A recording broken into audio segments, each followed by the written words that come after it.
Apreciados estudiantes, bienvenidos al segundo video acerca de programación de producción. Lo que habíamos visto en el video anterior es entender un poco, contextualizarnos un poco de qué es lo que se requiere en la entrega final. Ahora nosotros ya sabemos que tenemos que hacer la programación de la producción de unos osos en una sola máquina.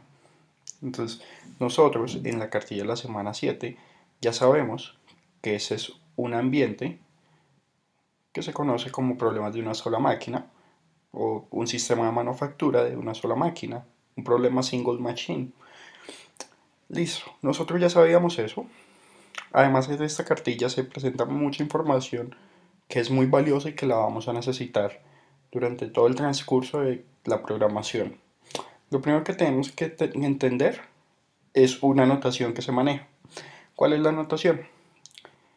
El trabajo se denota con la letra J, es decir, todos los trabajos yo los voy a anotar como Jotas. Y PJ o P sub J es el tiempo de procesamiento de ese trabajo en la máquina.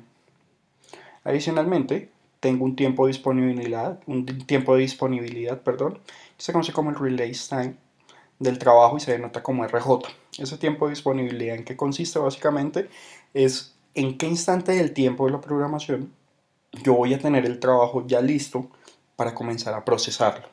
Es posible que, por ejemplo, cuando yo haga un alistamiento previo, entonces el trabajo se demore 5 horas antes pues tomando una forma específica o alguna característica particular, y que después de ese tiempo yo ya lo pueda comenzar a producir. Entonces el RJ de ese trabajo no va a ser 0, sino va a ser 5. ¿Por qué? Porque lo va a tener disponible hasta la hora 5. La fecha de entrega de cualquier trabajo se denota como D sub J, y la prioridad del trabajo se denota como W sub J. El tiempo de alistamiento de la máquina, pues de cada máquina para procesar algún trabajo se denota S sub KJ, es decir, yo puedo tener un tiempo de alistamiento de la máquina para procesar algunos productos o algunos ítems diferentes, entonces debo tenerlo en cuenta. Medidas de desempeño. Medidas de desempeño son varias, es decir, sin importar qué tipo de regla de despacho utilice yo. Nosotros ya sabemos que para el proyecto debemos usar las reglas de despacho SPT, EDD y WSPT. Sin importar cuál regla de despacho utilice, yo puedo calcular todas estas medidas de desempeño sin ningún problema. ¿Esto qué me va a mostrar? Me va a mostrar qué tan eficiente fue la programación de la producción que yo realicé. Entonces es importante que conozcan estas medidas de desempeño.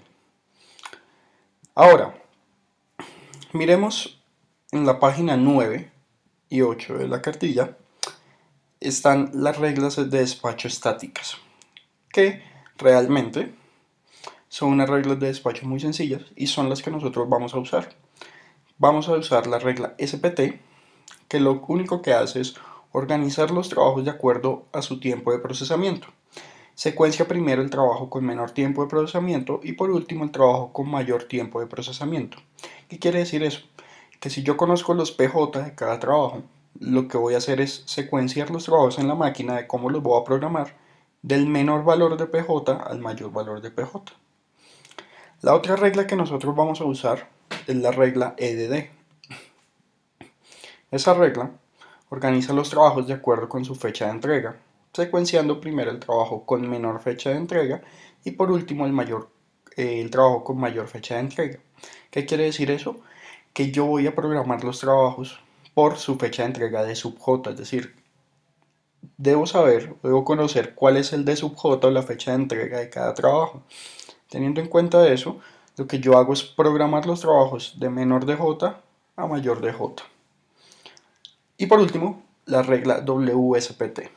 La regla WSPT me dice que debo organizar los trabajos de acuerdo con su tiempo de procesamiento y con su prioridad.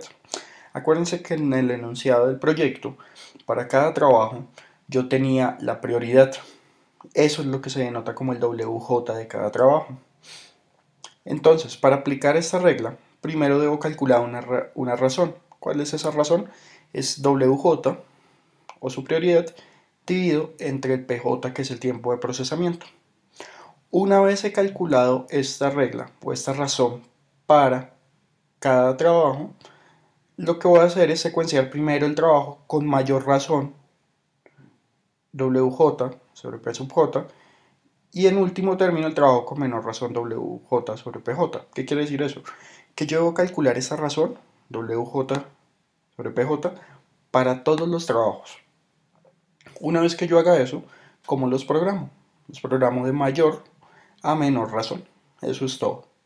Entonces, para mirar cómo se utilizan estas reglas, vamos a utilizar el archivo de Excel que está disponible, que se llama datos programación.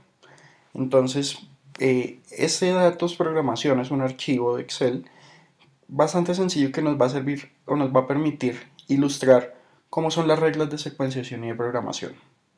Lo primero que debo tener en cuenta son unos elementos.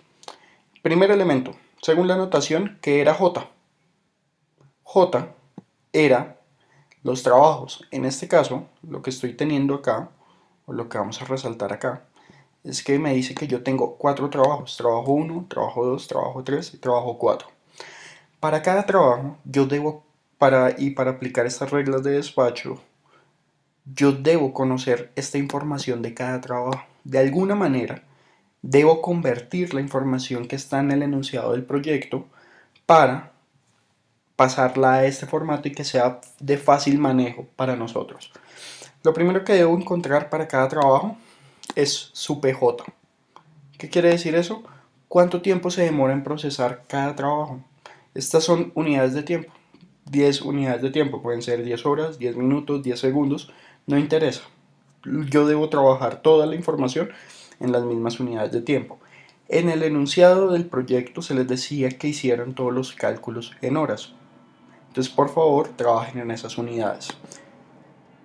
Para cada trabajo yo también debo conocer cuál es su DJ o su fecha de entrega, es decir, cuándo me comprometo yo a entregárselo al cliente. Entonces, eso es de vital importancia. El WJ es la prioridad. Para el caso particular del proyecto o del ejercicio del proyecto, nosotros ya sabemos cuál es el WJ de cada trabajo, entonces no tenemos que calcularlo. Realmente lo único que nosotros debemos calcular para ese problema son esos elementos, PJ y DJ. Entonces, una vez que tengamos esa información, podemos comenzar a realizar la programación. Espero que este video les haya aclarado un poco más lo que vamos a trabajar. Nos vemos en el siguiente video y donde vamos a solucionar este ejercicio completamente. Espero que hasta acá hayan entendido y sea sencillo y fácil para todos. Entonces, pues muchísimas gracias y nos vemos en el siguiente video.